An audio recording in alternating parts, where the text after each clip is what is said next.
Welcome to the Banker Lamp. Please enjoy the video. You start by preparing your gear. Charge the gimbal and insert the memory card so you won't interrupt a shoot. Mount the phone or camera to the quick-release plate and position the lens over the gimbal pivot so the device sits neutrally. Once done, adjust the tilt and roll by sliding the mount until the camera stays level by hand.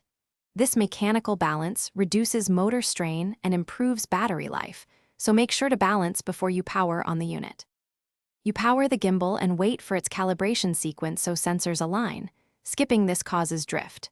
Then select the appropriate mode. Follow for walking shots, lock for fixed framing, pan for smooth horizontal moves, and selfie for front-facing content. Knowing why each behaves differently helps anticipate motion.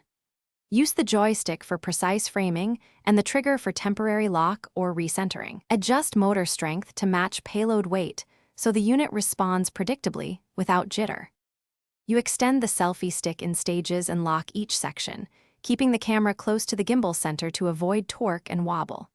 Once you need stable shots, screw in or unfold the tripod legs, set the gimbal on firm ground, and use a self-timer or remote for hands-free capture.